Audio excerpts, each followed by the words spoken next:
Très heureuse de vous retrouver pour cette nouvelle émission. Bonjour chez vous, c'est votre rendez-vous quotidien avec l'actualité qui vous concerne. Des débats, des reportages en région et bien sûr toute l'actualité politique et parlementaire.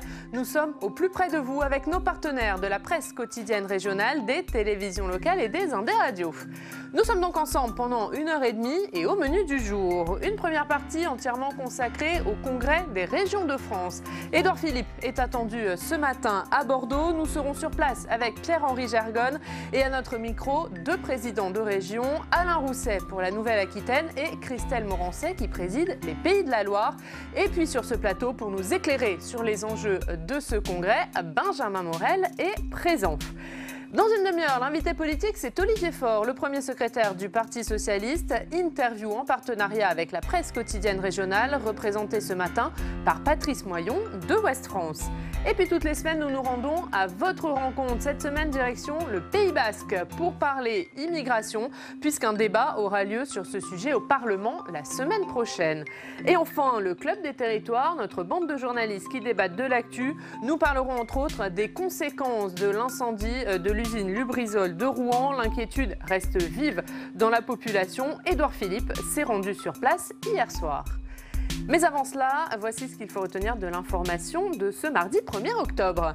La France a rendu hier un dernier hommage à Jacques Chirac. Des milliers de Français se sont recueillis. Une messe a eu lieu à l'église Saint-Sulpice en présence d'Emmanuel Macron et de 80 dirigeants. Un ultime hommage lui sera rendu sur ces terres corréziennes les 5 et 6 octobre prochains. L'usine Ford de Blanquefort ferme ses portes aujourd'hui. Les salariés de l'usine ont reçu leur lettre de licenciement.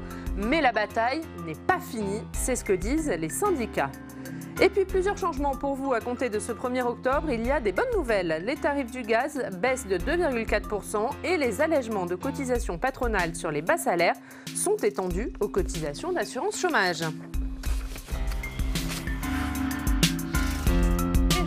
Nous allons consacrer la première partie de cette émission au congrès des régions de France qui se tient aujourd'hui à Bordeaux. Pour nous éclairer sur les enjeux de ce congrès, Benjamin Morel est avec nous. Bonjour. Benjamin, merci d'être là. Vous êtes maître de conférence à l'université Paris 2 Panthéon-Assas. Et à vos côtés, notre journaliste parlementaire Tam Tranui. Bonjour Tam. Bonjour Rianne. Puisque Gérard Larcher est aussi présent ce matin au congrès des régions de France, on en parlera avec vous et puis vous nous ferez bien évidemment votre revue de la presse quotidienne régionale.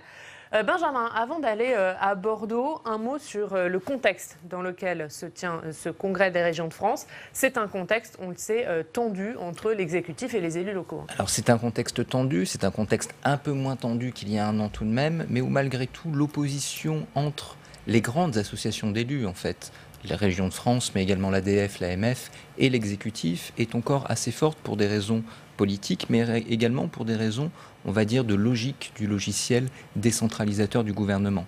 On a vu notamment que Jacqueline Gourault, la semaine dernière, au congrès du MoDem, enfin aux journées d'été du MoDem, avait dit que, grosso modo, eh bien, elle voulait parler aux collectivités, mais elle ne voulait pas d'abord parler à ces associations qu'elle trouvait trop politisées. Donc on voit très clairement aujourd'hui que les mésententes, les tensions entre ces grandes associations et l'exécutif ne sont pas encore tout à fait apaisées. Allez, on va aller à Bordeaux, puisque le congrès des régions a débuté hier après-midi. Avant de se rendre en direct sur place, on va voir ce qu'il s'est passé hier après-midi. Programme allégé en raison, bien sûr, des obsèques de Jacques Chirac. Mais le ton était déjà donné. Quelles sont les attentes de ces présidents de région? On voit ça avec Samia Dechir et Béatrice Finzan. Les régions veulent plus. Pas forcément plus de sous, mais plus de compétences. Il est temps, disent-elles, de tirer les leçons du mouvement des Gilets jaunes qui réclamait plus de démocratie locale. Et la loi de décentralisation prévue pour 2020 n'est pas à la hauteur. Trop floue pour l'instant aux yeux du président de l'Association des régions de France. Est-ce qu'on va enfin bâtir un modèle où la gouvernance publique va être au plus proche de nos compatriotes et de nos concitoyens? On va pouvoir différencier les politiques en fonction des territoires et donc aller vers cet acte 3 de la décentralisation que nous attendons. Parmi les compétences réclamées par les régions, l'emploi. Elles financent déjà la formation des demandeurs. Elles voudraient pouvoir gérer aussi leur accompagnement, une sorte de décentralisation de Pôle emploi. Ce que nous souhaitons, c'est par exemple, comme c'est fait dans certaines régions, augmenter l'indemnité, la rémunération des stagiaires, leurs frais de mobilité et aller chercher les publics les plus éloignés de l'emploi, notamment grâce à un réseau d'informateurs, les travailleurs sociaux, les secrétaires de mairie, pour les sensibiliser également aux politiques de formation. Sur l'emploi comme sur les mobilités, les régions estiment que le gouvernement n'est pas à la hauteur des attentes de décentralisation. En janvier prochain, elles perdront leurs compétences en matière d'apprentissage, un recul qui passe mal dans les couloirs du Congrès des régions. Et on va prendre tout de suite la direction de Bordeaux. Retrouver en direct Pierre-Henri Gergonne. Bonjour Pierre-Henri, vous suivez pour nous ce congrès des régions de France. Alors, quels sont les enjeux de ce congrès? On l'imagine, Pierre-Henri, les attentes des présidents de région, elles sont fortes ce matin. Oui, vous avez raison, Oriane. Les attentes des présidents de région sont très fortes. Et Édouard Philippe, on verra bien si d'ici 1 heure, 2 heures, il sera ici présent derrière moi, aura les réponses, en tout cas des réponses suffisantes pour satisfaire les présidents de région. Alors, ces réponses, ils les attendent sur plusieurs points. D'abord, sur 2 points de crispation. On l'a déjà évoqué. Le dossier de l'apprentissage. Les régions vont perdre cette compétence le 1er janvier 2020, le 1er janvier prochain. C'est l'une des conséquences de la loi Pénicaud. Et bien sûr, ils vont perdre les budgets afférents. Deuxième point de crispation, ce sont les fonds européens, la gestion des fonds européens, et plus spécialement ces fonds européens consacrés à l'agriculture et sur lesquels le ministère de l'Agriculture lui-même lorgne avec de plus en plus d'insistance. Mais évidemment, la grande interrogation concerne, on l'a dit également, ce futur projet de loi sur la décentralisation, voulu et annoncé par Emmanuel Macron. Emmanuel Macron, à l'issue du grand débat, avait été relativement explicite. Il parlait de nouvelles transferts de compétences, de nouvelles responsabilités, de nouveaux transferts de financement pour les régions. Mais il faut bien admettre que le flou demeure sur ce texte porté par Jacqueline Gourault. Et un texte qui comporte une pierre angulaire. Il se résume en un mot, le mot de différenciation. C'est-à-dire que certaines politiques pourront s'appliquer différemment, de manière différente selon les territoires. Mais il y a un autre mot qui sera également inscrit dans ce projet de loi porté par Jacqueline Gourault, c'est le mot de déconcentration. Déconcentration, ça veut dire quoi?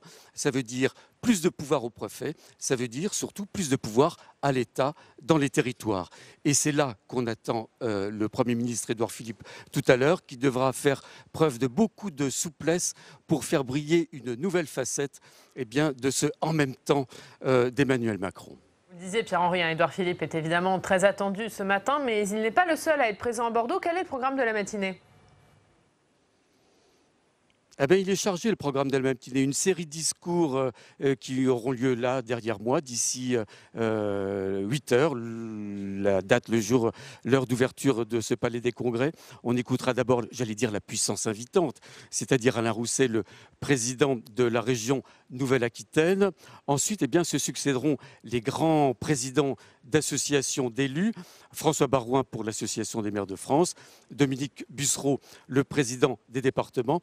Ensuite, le Premier ministre, cette intervention très attendue d'Édouard Philippe, et Gérard Larcher, le président du Sénat, viendra clore d'une certaine manière cette 19e journée de congrès des régions de France. Il sera aux alentours de midi. Des discours et des propos que vous pourrez bien sûr entendre et regarder sur Public Sénat, Oriane. Bien sûr, on suivra tout ça sur notre antenne à partir de 11h. Pierre-Henri, on vous retrouve, vous, un petit peu plus tard dans cette émission avec celui que vous appelez la puissance invitante, Alain Rousset, qui sera avec vous dans quelques minutes. À tout à l'heure, Pierre-Henri. On a entendu, bien sûr, le temps fort de ce congrès des régions de France, Benjamin Morel, c'est la présence d'Édouard Philippe, le Premier ministre. Est-ce que le fait qu'il vienne ce matin à Bordeaux, c'est déjà un bon signal pour ces présidentes de région?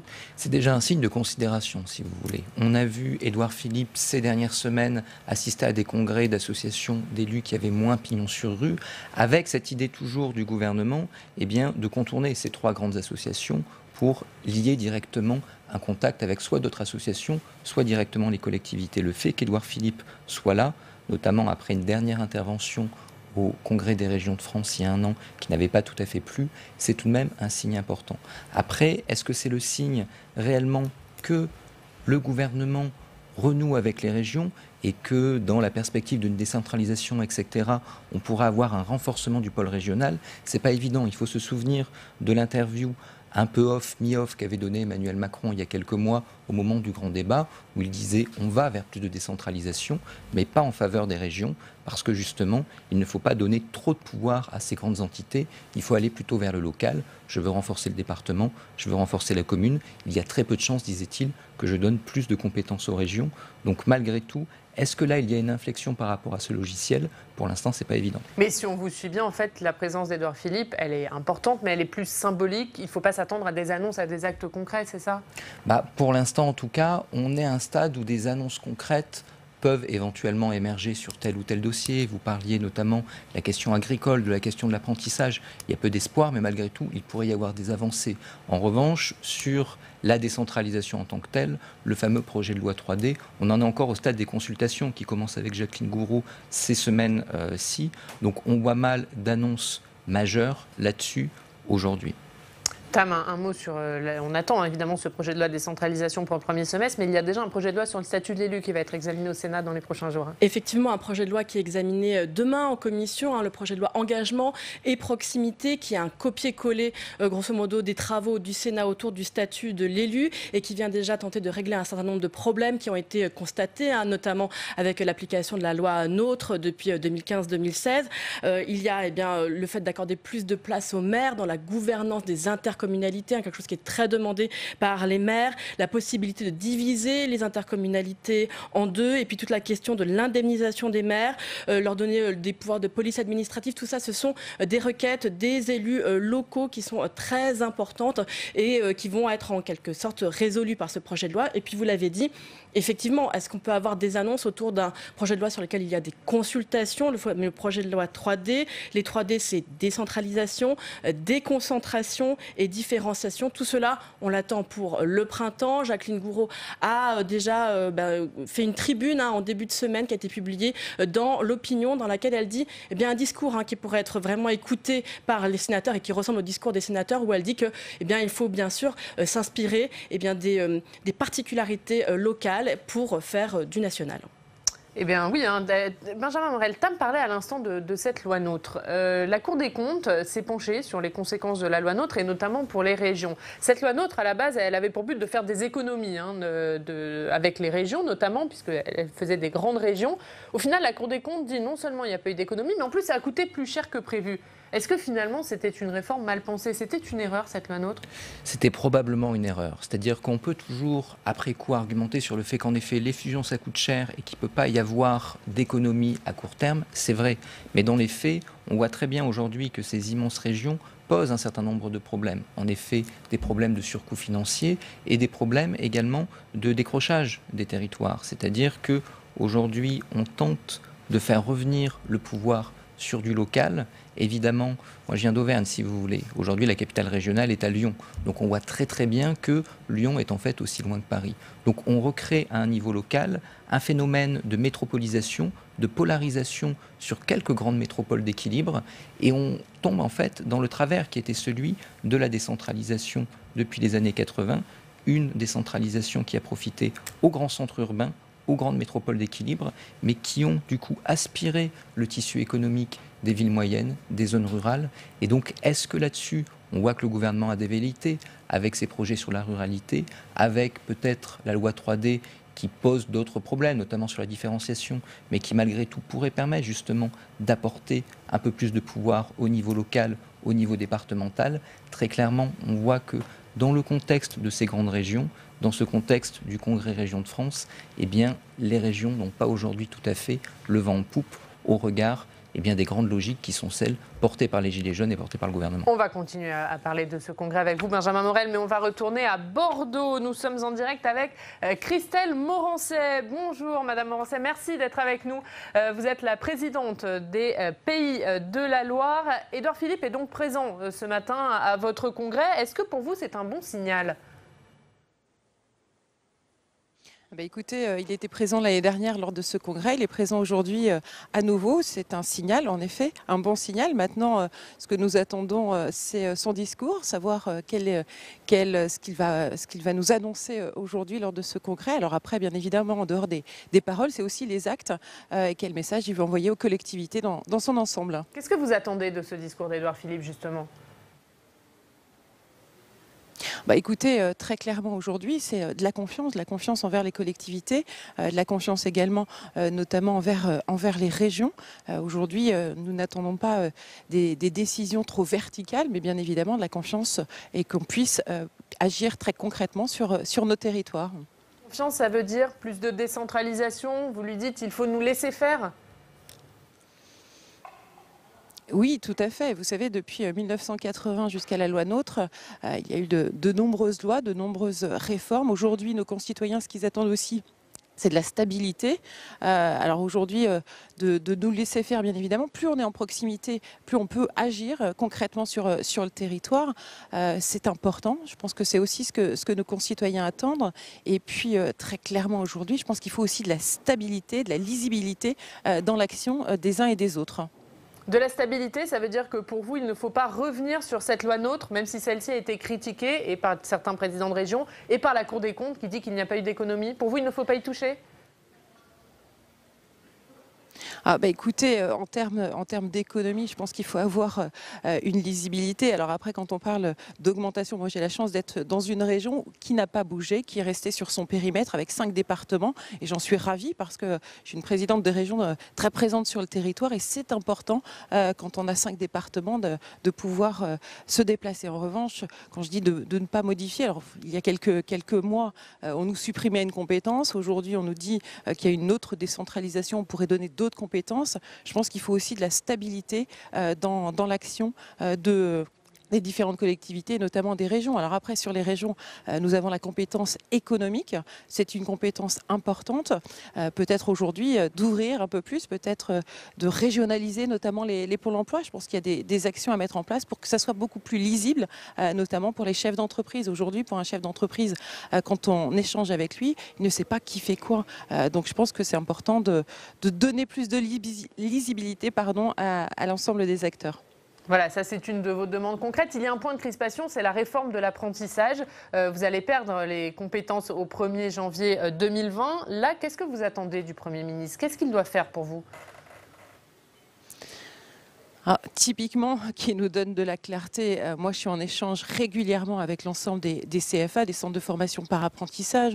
On ne connaît pas les enveloppes qui vont nous être allouées. Sur le fonctionnement, sur l'investissement.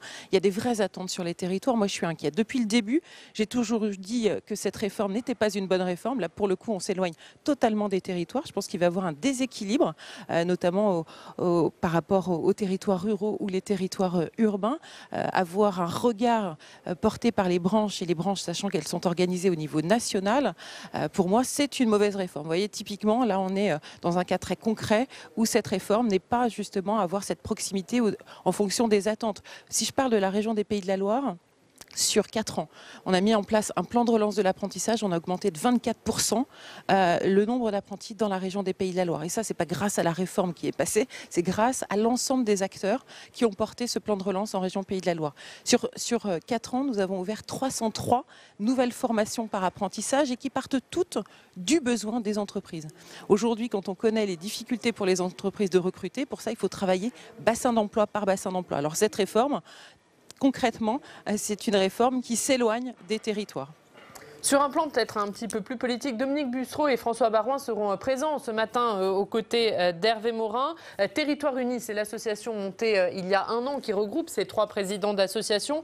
Est-ce que finalement, elle est là la véritable opposition à Emmanuel Macron, dans ses présidences d'associations, dans ses associations ?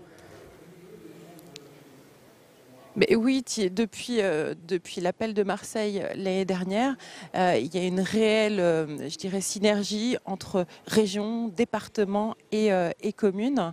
L'objectif, c'est vraiment un objectif commun, c'est porter haut et fort je dirais, la voix des territoires, la voix de cette proximité. Et je pense que depuis 1 an, on l'a prouvé.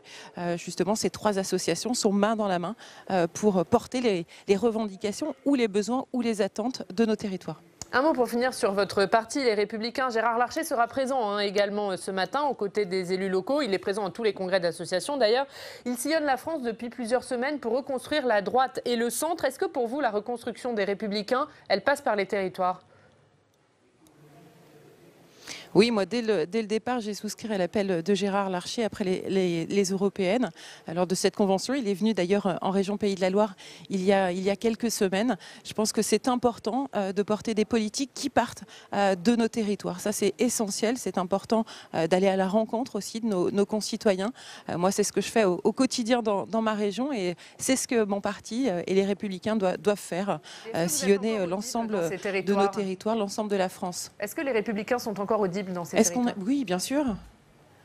Bien sûr, mais ce qui est essentiel, c'est de parler de tous les sujets, c'est-à-dire de ne pas parler uniquement d'immigration, de terrorisme. Il faut parler d'économie, il faut parler d'emploi, il faut parler de la famille, il faut parler de la jeunesse, de la transition écologique. Depuis quand la transition écologique, ça serait uniquement d'un parti politique? C'est une responsabilité collective et mon parti, les Républicains, doivent bien évidemment évoquer tous ces sujets. Merci beaucoup. Merci Christelle Morancet d'avoir été en direct avec nous depuis Bordeaux. Vous présidez la région Pays de la Loire. Merci à vous. Benjamin Morel, on a entendu Christelle Morancet. Les régions, elles demandent de la clarté, mais en même temps de la stabilité aussi. Si vous voulez, c'est l'un des grands enjeux aujourd'hui. On voit très bien que d'un côté, on ne va pas revenir sur la loi NOTRe. D'ailleurs, Emmanuel Macron l'a très bien dit. Aujourd'hui, il y a une demande de stabilité institutionnelle de la part des élus locaux, mais également de la part des populations. C'est-à-dire qu'aujourd'hui, identifier les différents degrés de collectivité pose un vrai souci. Mais en même temps, avec l'enchevêtrement des compétences, sur lequel tout de même la loi NOTRe a apporté une forme de clarté, mais sans doute pas encore assez, il y a de grandes questions qui se posent. Si jamais demain vous votez pour votre maire, pour votre conseil régional ou votre conseil départemental, vous le jugez sur quel bilan? Là, il y a un vrai problème démocratique qui aujourd'hui se pose. C'est un problème démocratique qui implique du coup de revoir les compétences. Et là, il y a une forme de discours, on va dire, un peu schizophrène du gouvernement, avec d'un côté une position qui était celle, à la fin du grand débat, de dire eh bien, on va avoir d'un côté des finances, de l'autre des compétences, et du coup de vraies responsabilités qui vont pouvoir s'exercer du point de vue des électeurs, et de l'autre, il y a cette idée de différenciation qui vise à dire on va faire du cousu humain sur l'ensemble du territoire, et du coup les électeurs eh bien, risquent de se retrouver sans campagne nationale, sans réelle compréhension de pour quelle collectivité ils votent et pour quel bilan, donc un vrai trouble démocratique. Donc là, il va falloir voir ce à quoi aboutit la loi 3D. Pour l'instant, c'est loin d'être évident, mais quand on regarde ce que demandent aujourd'hui les régions, elles ne demandent jamais que des compétences qui sont dans, justement, leur socle de compétences, qui est cette question du développement économique. Qu'on parle de la question de l'apprentissage, qu'on parle de Pôle emploi. Donc là, en effet, il y aurait une cohérence à avoir un pôle économique avec les régions, un pôle peut-être plus social avec les départements, même si là, c'est discuté, et ensuite un pôle municipal qui, au regard de sa proximité, eh bien, peut encore s'appuyer sur la clause de compétence générale. Allez, Benjamin Morel, on va regarder ensemble la revue de la presse quotidienne régionale. C'est avec vous, Tam Tranui.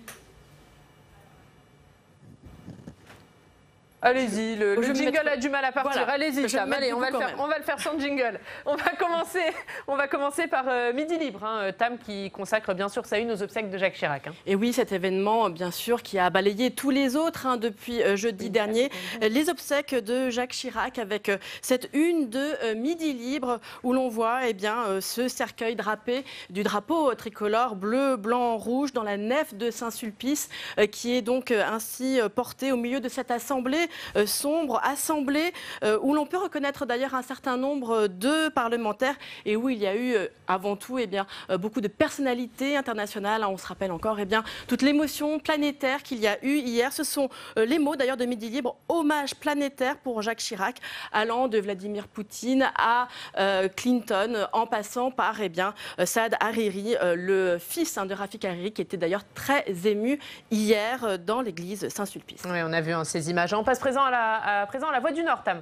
Effectivement, à la Voix du Nord, qui, elle aussi, a décidé de parler de l'adieu à Jacques Chirac. On voit qu'elle y a consacré quelques pages, mais qui consacre l'essentiel de sa une à l'incendie de l'usine Lubrizol à Rouen, en s'interrogeant sur les retombées que cela pourrait avoir sur les récoltes des agriculteurs du Nord. On constate d'ailleurs qu'à l'intérieur de la Voix du Nord, eh bien, les agriculteurs disent qu'ils n'avaient pas besoin de cela.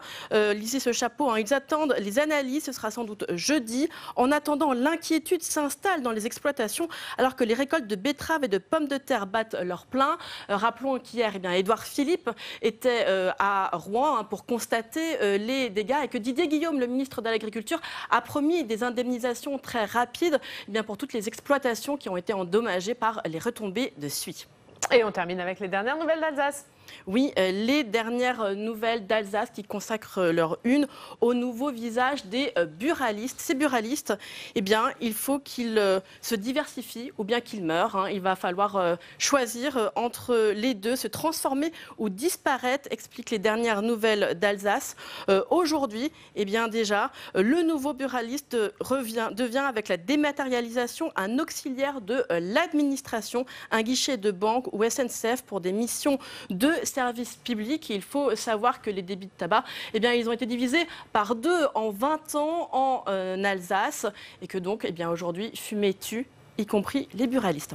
Eh bien, merci Tam. On vous retrouve tout à l'heure pour la suite de votre revue de presse quotidienne régionale. Et comme tous les jours, on se rend dans une rédaction locale. Aujourd'hui, direction Grenoble. Retrouvez Stéphane Pulz. Bonjour Stéphane, vous êtes grand reporter au Dauphiné Libéré. Avec vous, on ne va pas parler région, on ne va pas parler de Jacques Chirac, on va parler chanson, puisque vous consacrez la DER de votre journal à Charles Aznavour. Vous êtes notamment allé à la rencontre de la communauté arménienne à Valence. Pourquoi Valence et pourquoi Charles Aznavour aujourd'hui ? Tout simplement, on voulait lui rendre hommage, et on voulait lui rendre hommage de façon singulière. Sa disparition, c'était le 1er octobre 2018, il y a tout juste un an. Et il faut savoir qu'il était évidemment très proche de cette communauté arménienne à Valence, parce que tout simplement, c'était sur la route de Mouriès, où avait sa résidence d'été dans les Alpilles, et il avait pris l'habitude de s'arrêter régulièrement à Valence pour retrouver cette communauté, ses amis, ses racines, et il aimait s'arrêter dans un restaurant, notamment chez Sassoon, où il retrouvait ses amis autour des repas traditionnels, et c'était quelque chose qui comptait beaucoup à ses yeux. Et Stéphane, vous êtes également rendu à Marseille. Tout à fait, et parallèlement à Marseille, au château de la Busine. Alors le château de la Busine, en réalité, c'est le château de ma mère, le château de Marcel Pagnol, qui aujourd'hui est le théâtre de nombreuses expositions. Il y a eu des expositions sur Johnny Hallyday, sur Brigitte Bardot, et actuellement il y a une exposition sur Charles Aznavour depuis déjà quelques mois, qui s'appuie beaucoup sur ses archives personnelles, son mobilier de Mauriès, justement, de sa résidence au pied des Alpilles, et qui raconte Charles Aznavour, là aussi, de façon originale, singulière, à travers énormément d'archives. Et on apprend notamment que c'était un photographe hors pair, hein, il ne quittait jamais son appareil photo, et depuis pratiquement 60 ans, il a parcouru le monde en faisant énormément de clichés de tout ce qu'il voyait, et c'est assez magnifique, c'est même très troublant de voir ces nombreuses photos, ces nombreux clichés qu'il a pu faire un peu partout dans le monde. Merci beaucoup Stéphane d'avoir été avec nous ce matin. On va regarder ensemble la une du Dauphiné Libéré. Elle est actuellement à l'antenne. Et puis Charles Aznavour, c'est donc à lire ce matin dans le Dauphiné Libéré. Merci d'avoir été avec nous. Merci Benjamin Morel. Tam, on vous retrouve tout à l'heure. On va continuer à parler du Congrès des régions. Mais d'abord, dans moins de 3 minutes, c'est l'invité politique. Ce matin, c'est Olivier Faure, le premier secrétaire du Parti socialiste. Nous parlerons entre autres des suites de l'incendie de l'usine Lubrizol à Rouen, ainsi que du débat sur la politique migratoire qui aura lieu au Parlement la semaine prochaine.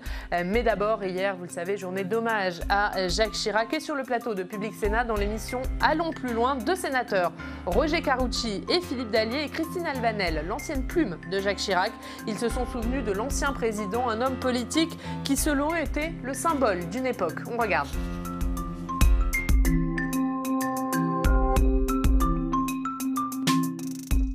Je pense qu'il faut distinguer le regard que les Français peuvent porter sur l'action politique de Jacques Chirac, avec du positif et du moins positif, du regard qu'ils ont fini par porter sur l'homme Jacques Chirac. Et ça s'est construit dans le temps. Qui pourrait conforter quelques dirigeants actuels. Oui, mais vous savez, des carrières comme celle-là, je pense qu'on n'en connaîtra plus. Et moi qui ai commencé à militer pour Chirac en 1981, j'avais 18 ans. Je vous assure qu'à l'époque, quand on allait sur les marchés en Seine-Saint-Denis, on nous traitait de fachos, enfin, toutes les caricatures que l'on connaît. Et il a fallu toute cette évolution. Et d'ailleurs, Chirac en est peut-être aussi un peu responsable parce qu'il n'a jamais voulu dévoiler sa véritable personnalité, en tous les cas tout ce qu'on appelait son jardin secret.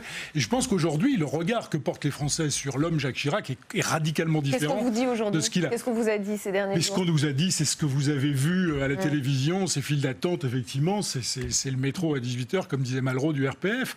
Et ça fait chaud au cœur, parce que quand on a connu toute cette période et quand on s'est engagé politiquement pour lui, on sait combien ça a été difficile. Et là, le regard a complètement changé. Il y a aussi toute cette nostalgie d'une époque. Oui, je pense que Jacques Chirac l'incarne peut-être complètement. C'est vrai que quand on voit toutes ces photos où il est en train de fumer, de se gaver de charcuterie, etc. Tout ce côté extrêmement bon vivant, l'épisode avec la députée en Corrèze, blonde, qui est tellement passée. Les gens ont l'impression que c'est la quintessence du français, que c'est la quintessence du français, et ils n'ont pas envie de le perdre, ce français-là, sous, je dirais, un excès parfois de politiquement correct, d'hygiénisme, d'interdit, etc. Et d'une espèce de super communication qui fait de l'artificiel et non pas du vrai. Les gens se disent, il a beaucoup souffert. Oui. On l'a beaucoup blessé. Ça, c'est vrai aussi. Rappelez-vous des Guignols où on le voyait transpercé. Moi, je me souviens encore d'une période, les années antérieures, où on nous disait Chirac ne sera jamais élu président. Oui, c'est vrai. Il passe mal à la télé, les gens, il n'y a pas le contact. Et on se dit, la persévérance, la volonté, la force de caractère et finalement le naturel l'ont emporté sur tout le reste.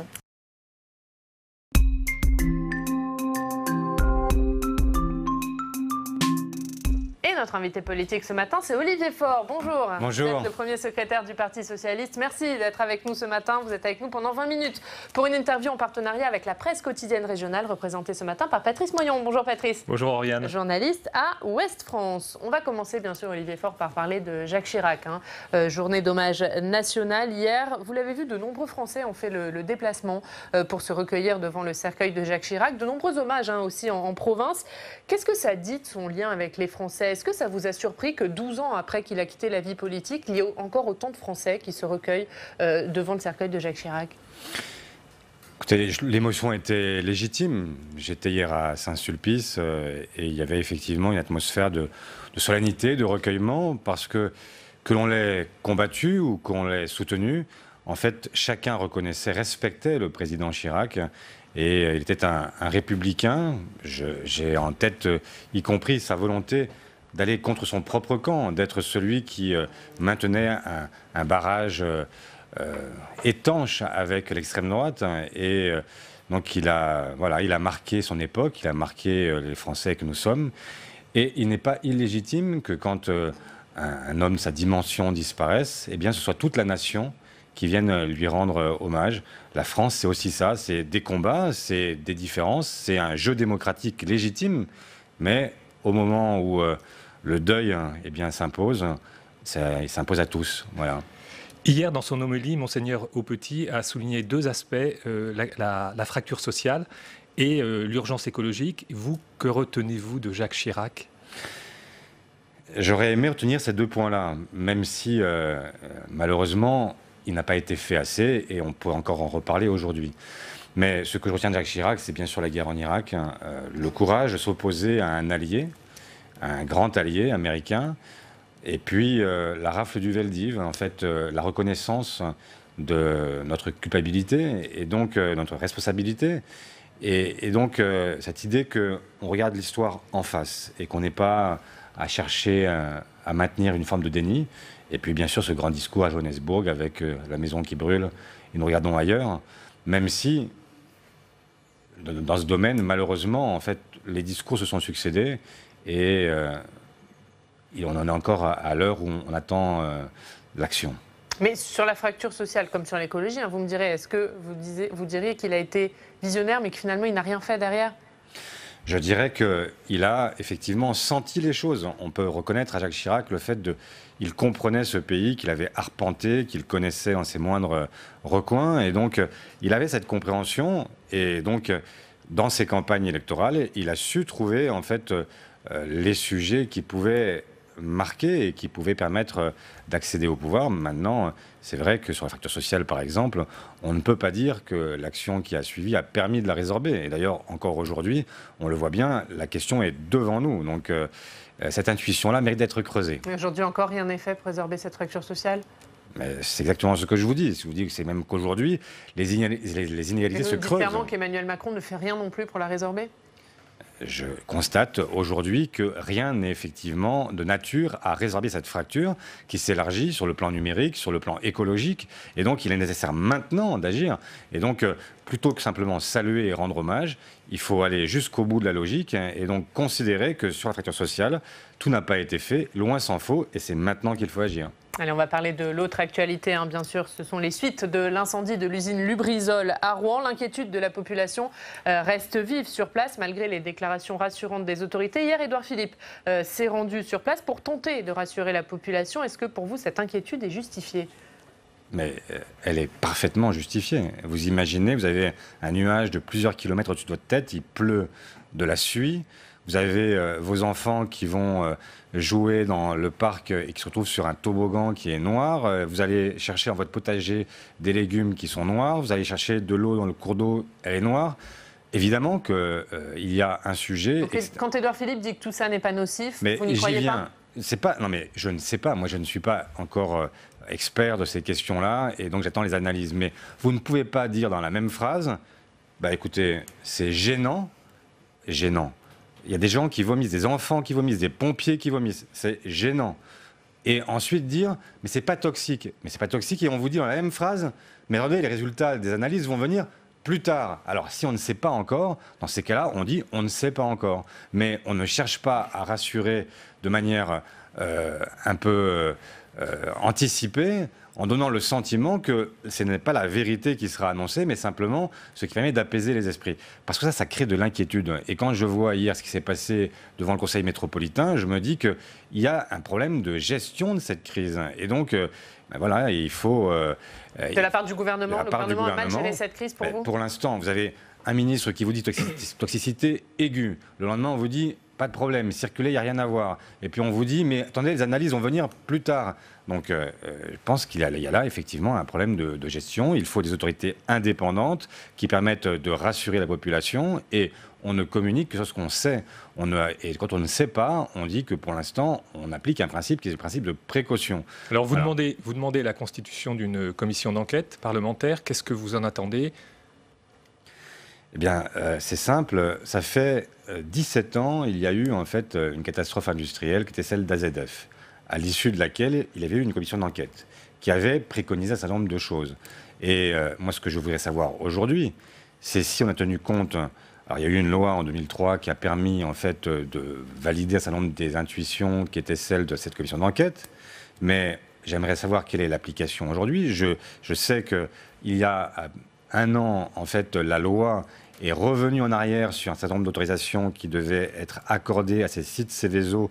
Et donc, les règles ont été assouplies. Et on sait désormais que le préfet a accepté que le tonnage augmente sur ces sites, sur ce site, sans passer par les vérifications environnementales qui s'imposaient. Donc, je veux savoir quelles sont les règles qui désormais doivent s'appliquer. Comment est-ce qu'on fait pour les renforcer ? Parce que les sites Seveso, il n'y en a pas un.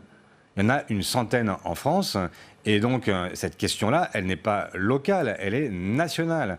Nationale parce que la catastrophe l'est, mais nationale parce que les répliques peuvent venir n'importe où. Et donc la question, c'est de savoir comment est-ce qu'un feu qui vraisemblablement a commencé à l'extérieur peut se propager à l'intérieur à cette vitesse-là, avec ces conséquences-là. Il y a un sujet. Et donc il faut effectivement comprendre... pour pouvoir ensuite agir et ne pas reproduire. Qu'on soit bien clair, cette commission d'enquête, ce n'est pas spécifiquement sur ce qui s'est passé à Lubrizol, c'est plus généralement sur l'état des sites Seveso en France. Non, il faut d'abord commencer par savoir ce qui s'est mal passé à Lubrizol pour pouvoir ensuite vérifier dans les autres endroits en France si cette catastrophe-là pourrait se reproduire ailleurs.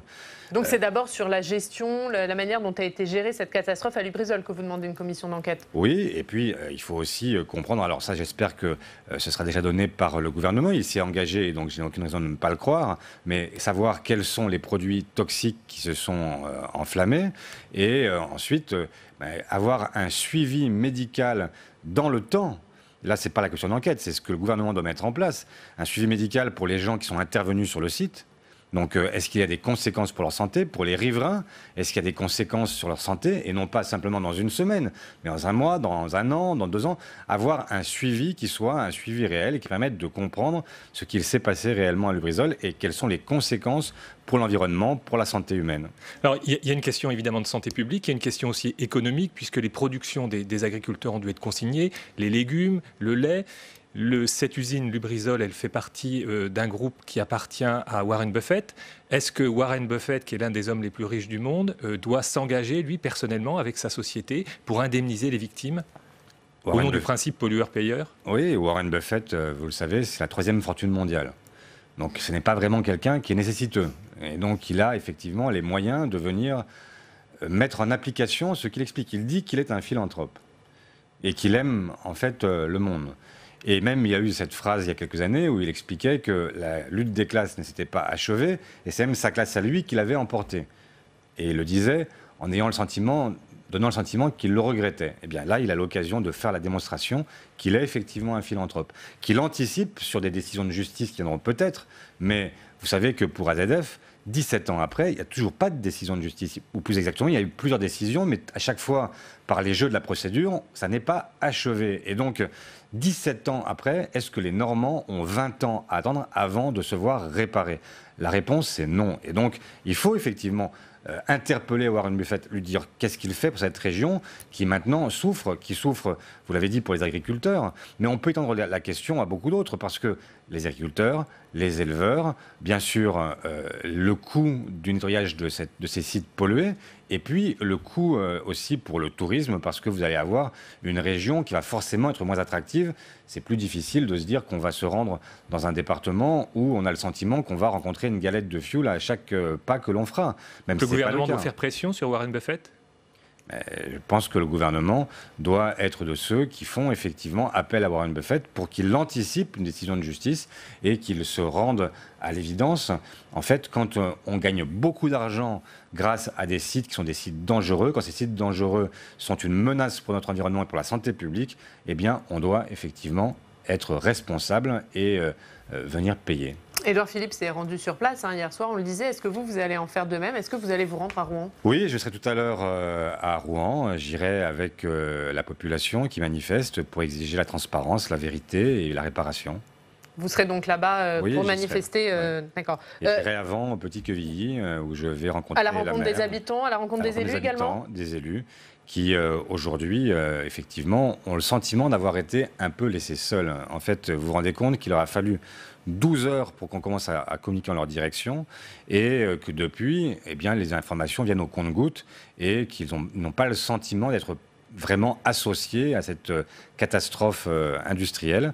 Vous irez tout seul ou avec d'autres membres du Parti socialiste? Alors, je serai avec Nicolas Meyer-Rossignol, qui est l'ancien président de la région. Je serai avec Nicolas Rouly, qui est le premier secrétaire fédéral du PS là-bas. Je serai avec Christophe Bouillon, qui est le député de Seine-Maritime, et puis j'y serai avec Valérie Rabault. En charge de la commission d'enquête si elle voit le jour, c'est ça? J'espère que...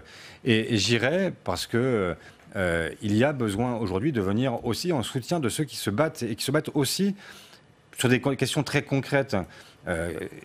Nicolas Meyer-Rossignol demande par exemple que demain, on puisse avoir un arrêté de catastrophe technologique. Ça sert à quoi? Ça sert tout simplement à ce qu'on reconnaisse cet état de catastrophe et que ensuite tous les assurés puissent se retourner vers leur assurance pour pouvoir faire prendre en charge les dégâts éventuels qui ont été causés à leurs habitations, à leurs cours d'eau, etc. Voilà.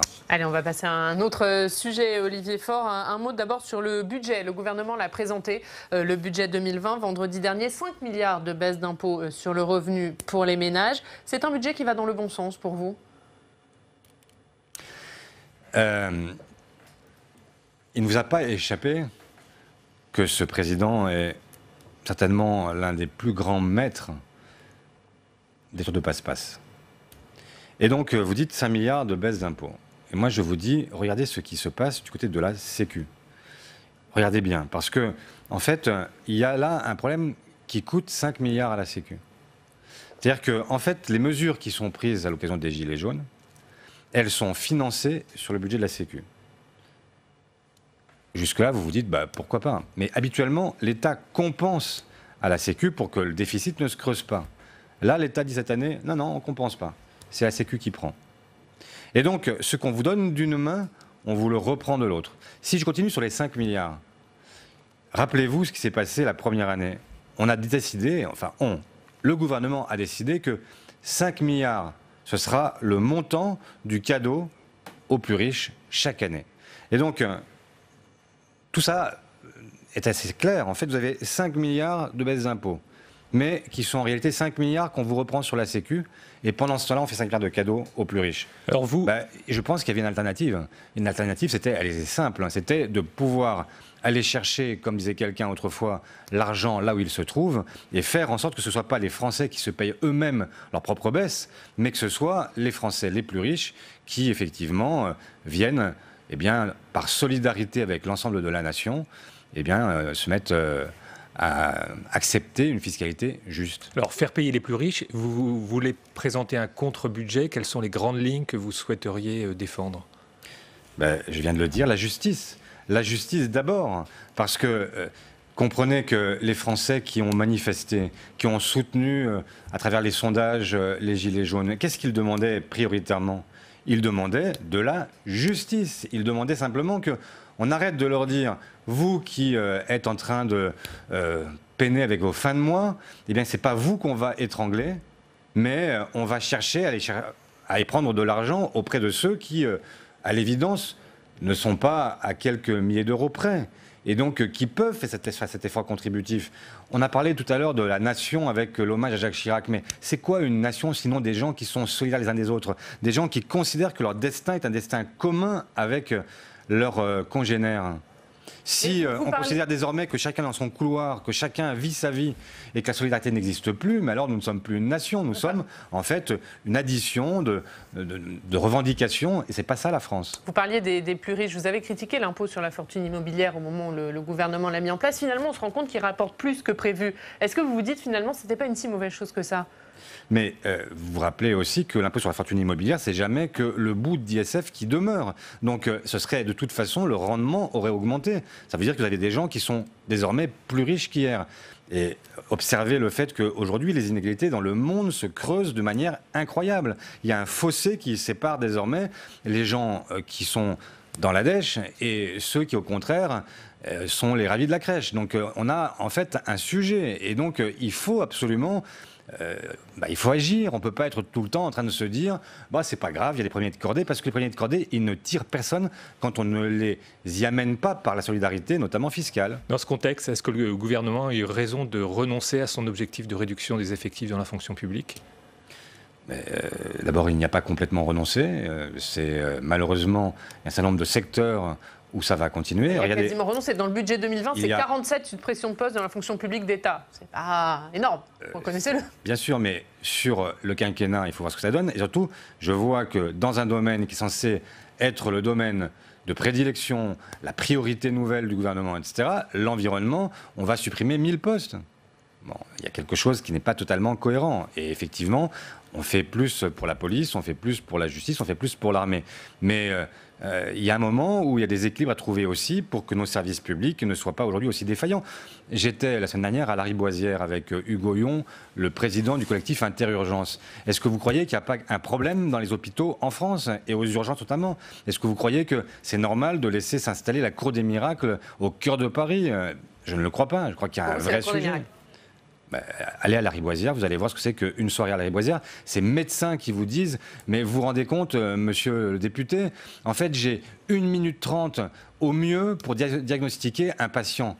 Et j'ai toujours peur, j'ai la boule au ventre parce que j'ai le sentiment à chaque fois que je diagnostique que je peux me tromper. Et je ne peux pas faire moins, je ne peux pas faire mieux, parce que si je fais moins rapide, Eh bien, j'ai une file d'attente et il y a quelques mois, il y a un homme qui est mort dans la file d'attente parce qu'on n'allait pas assez vite. Donc, il y a besoin de moyens aussi pour assurer ces services publics, notamment la santé, ce qui est notre bien commun et qui mérite d'être défendu de toutes nos forces. Dernier sujet, Olivier Faure, le débat sur l'immigration qui aura lieu la semaine prochaine au Parlement. Est-ce que pour vous, c'est une bonne chose que ce débat ait lieu ? Moi, je souhaite un débat.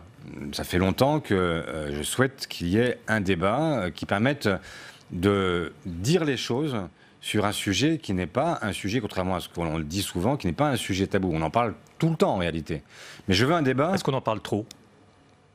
Je ne sais pas si on en parle... Enfin, en tout cas, on en parle mal.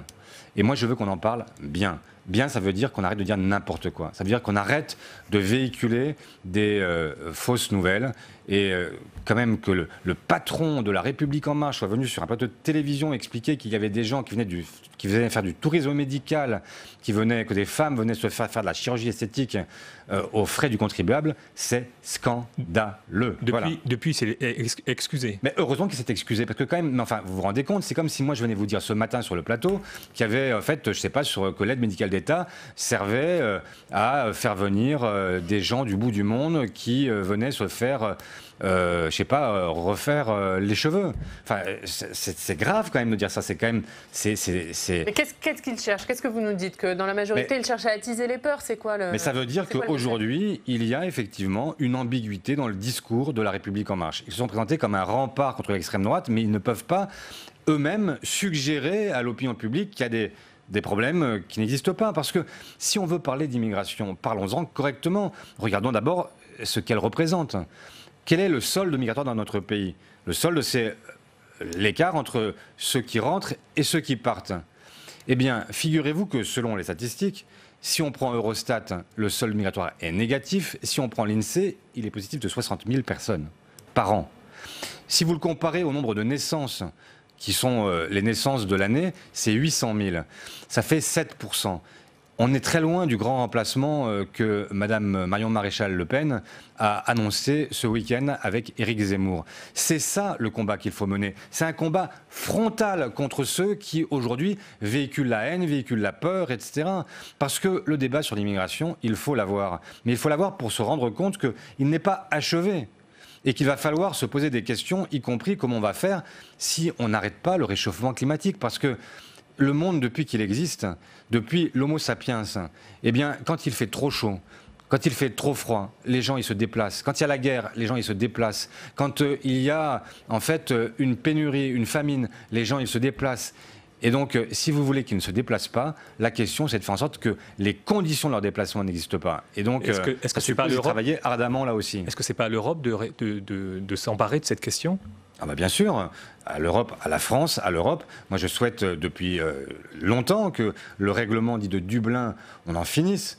Parce que c'est insupportable, ce règlement qui fait peser sur les pays du Sud exclusivement la charge de l'immigration et qui donne le sentiment que rien n'est inventé de manière intelligente. Vous avez quelqu'un qui est anglophone, on l'envoie en Espagne. Vous avez quelqu'un qui est francophone, on l'envoie en Italie. Vous avez quelqu'un qui est italophone, on l'envoie au Portugal.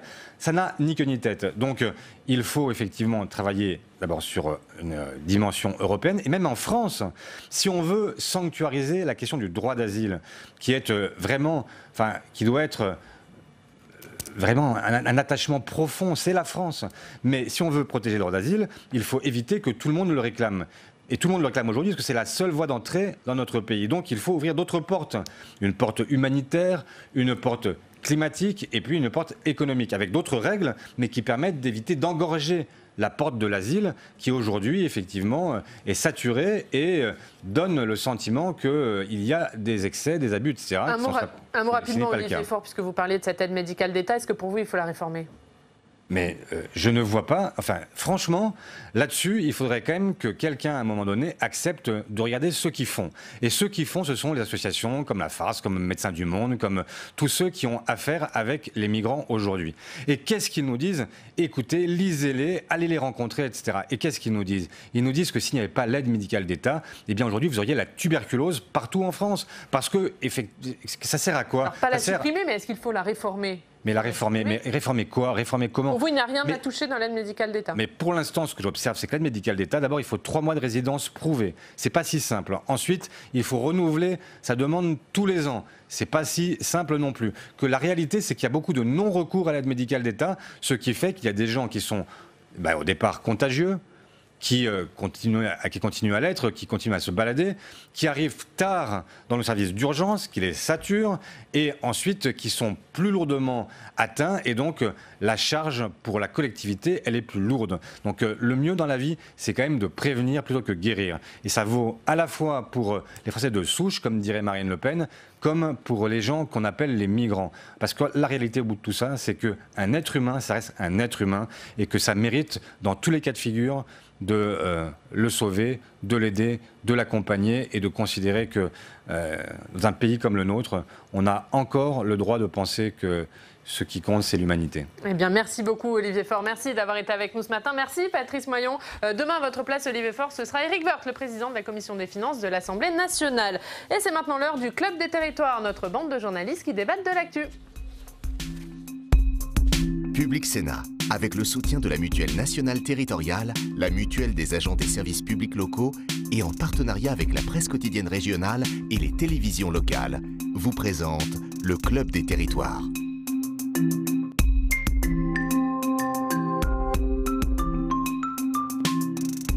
Aujourd'hui, le Club des territoires, je vais y arriver, en partenariat avec la presse quotidienne régionale, les télévisions locales et les ondes des radios. Aujourd'hui, avec la bande, nous parlerons du Congrès des régions qui se tient actuellement à Bordeaux en présence d'Édouard Philippe, mais aussi des conséquences de l'incendie de l'usine Lubrizol de Rouen, puisque l'inquiétude reste vive sur place, malgré le déplacement hier soir d'Édouard Philippe. Mais d'abord, c'est l'heure de notre reportage en région. Allez à votre rencontre, parce que l'actualité, ça se passe chez vous. Toute la semaine, nous sommes dans les Pyrénées-Atlantiques pour parler immigration, puisque le débat sur ce sujet aura lieu au Parlement la semaine prochaine.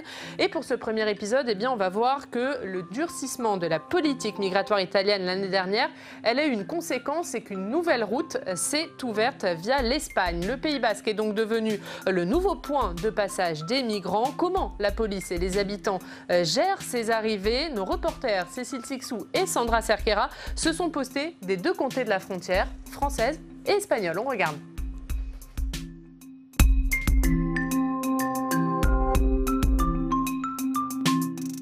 Nous sommes ici au Pays Basque espagnol, à Irún, tout près de la frontière française. C'est désormais par ici que passe la nouvelle route de l'exil. Il y a plus d'1 an dans cette ville, des groupes de migrants ont fait leur apparition, en partie originaires d'Afrique de l'Ouest. Chaque jour, une association les accueille. Ils sont des dizaines de nouveaux arrivants par jour. Nous sommes avec Yon, vous êtes membre de l'association Réseau d'accueil d'Irún. Alors Yon, comment expliquez-vous cet afflux de migrants ici à Irún depuis 1 an? À l'époque, il y a quelques années, les routes de migration, ils passaient par la Turquie. Après, ils passaient par la Grèce. Après, ils passaient par l'Italie. Et on a payé au pays des côtés africains, à ce moment à la Turquie, après à la Libye. Et on les a payés pour retenir là, pour que les migrants ne puissent pas continuer. Alors, ils ont déplacé la route jusqu'à l'Espagne. Vous, comment vous aidez ces migrants qui viennent chaque jour vous voir? On les renseigne de quelles sont les routes pour continuer. On les aide aussi à recevoir de l'argent quand ils ont besoin de recevoir de l'argent de quelqu'un famille ou de quelqu'un ami. Ils ne peuvent pas les recevoir parce qu'ils n'ont pas de passeport. Alors c'est nous qui les recevons, l'argent et après on les donne. Aussi, on va aller chercher les gens qui arrivent en bus ou en train à la gare d'ici d'Irún parce que quand ils arrivent, ils ne connaissent pas où se trouvent les dispositifs ici à Irún. Qu'est-ce qu'ils font après justement? Après, ils partent. La France, elle est par là. Alors, ils partent vers là. Nous avons quitté Irún juste derrière moi pour rejoindre Hendaye. Ce pont sur lequel je suis sépare la France de l'Espagne. C'est par ici que chaque jour, des dizaines de migrants tentent de passer la frontière. Un afflux auquel a dû faire face la police des frontières. Nous sommes avec Patrice Perruqueou, vous êtes représentant syndical de la police des frontières. Alors monsieur Perruqueou, comment avez-vous fait face à cet afflux de migrants? Depuis 1 an, mes collègues ont l'impression de vider un océan avec une petite cuillère, surtout par manque d'effectifs. Les migrants, ils veulent passer. Il y a le pont Saint-Jacques, mais il y a d'autres points de contrôle. Il y a le pont de Béobi, il y a la gare, il y a l'autoroute. Donc effectivement, c'était très compliqué. Est-ce que vous avez demandé des moyens supplémentaires? Mais oui, effectivement, je précise que depuis quelques mois, on a fait des rassemblements sur le pont Saint-Jacques ici, on a fait des manifestations, on a attiré l'œil de Paris pour qu'ils nous envoient des collègues pour renforcer les unités.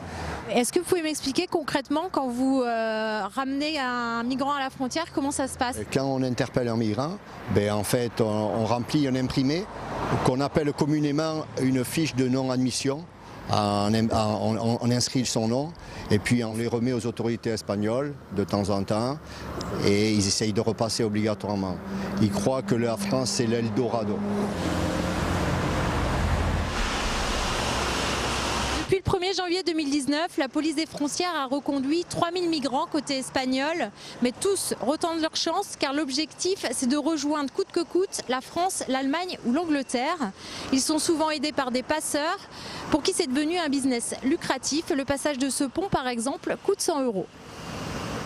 Voilà pour ce reportage dans les Pyrénées-Atlantiques. Ces reportages, ils seront à suivre toute la semaine à cette heure-ci dans Bonjour chez vous. Et on va commencer ce club des territoires. Bonjour mesdames, bonjour messieurs. Bonjour. En parlant d'immigration, Yves Tréhard, on vient de voir ce reportage dans les Pyrénées-Atlantiques, puisque c'est vrai que le durcissement de la politique italienne, eh bien, elle a fait que c'est la nouvelle route vers l'Espagne qui s'est ouverte. Et dans le Pays Basque, forcément, ça a des conséquences. Ce sont les élus, les habitants qui se retrouvent en première ligne?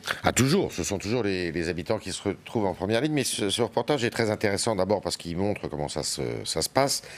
Mais il dit une deuxième chose. C'est l'introduction de ce reportage qui vous dit d'où viennent ces immigrés. Ils viennent d'Afrique de l'Ouest, c'est-à-dire de pays qui sont... que je connais bien. C'est le Sénégal, c'est la Côte d'Ivoire. Le Côte d'Ivoire, c'est un des 4 ou 5 premiers pays en partance des migrants aujourd'hui. C'est la Guinée, ce sont des pays qui sont pour la plupart d'entre eux des pays sûrs, mais où, et c'est là où il faut vraiment insister là-dessus, il y a une tradition dans ces pays-là, une tradition de migration vers l'ancienne puissance coloniale. Et je peux vous assurer que dans toutes les familles, il y a au moins un enfant qui rêve de venir s'installer en France. Peut-être pas définitivement, mais pour y gagner sa vie. Et quand d'ailleurs il arrive en France et qu'il n'arrive pas à s'en sortir, quand il revient chez lui, il est un peu mis à l'écart, parce que ça veut dire que tu n'as pas réussi. Si tu vas en France, il faut que tu réussisses. Donc ce qu'on oublie, c'est la dimension historique, culturelle de cette migration, qui est une migration qui n'est pas qui est une migration économique, parce qu'ils vivent mieux, évidemment, ils pensent vivre mieux ici que là-bas, mais qui n'est pas une migration où on fuit la dictature, la guerre, même si la Côte d'Ivoire, il y a une dizaine d'années, évidemment, a connu la guerre. Donc ça, c'est très important. Et alors pourquoi l'Iroun? Parce qu'effectivement, les routes de l'immigration se déplacent. Aujourd'hui, c'est l'Espagne, c'est toujours l'Italie, mais l'Italie, on sait qu'à Vintimille, eh bien, la frontière, et ça, les téléspectateurs ne le savent peut-être pas, même en dépit des accords de Schengen, la frontière est fermée. Et donc, par exception, on peut la fermer, mais l'exception devient la règle aujourd'hui. Et puis avant, vous aviez des routes qui venaient plus par l'Est, à partir des Alpes, notamment de la Haute-Savoie et de la Savoie. Donc, les routes changent en fonction des passages qui sont possibles. On le voit, Pierre Dumazeau, ce sujet, cette politique migratoire, c'est un sujet évidemment très important. Est-ce qu'Emmanuel Macron a raison de vouloir en faire un débat au Parlement ? Un débat, il en faut un. Est-ce qu'Emmanuel Macron le fait pour les bonnes raisons? Je pense que c'est plutôt ça la question politique aujourd'hui qu'il faut se poser.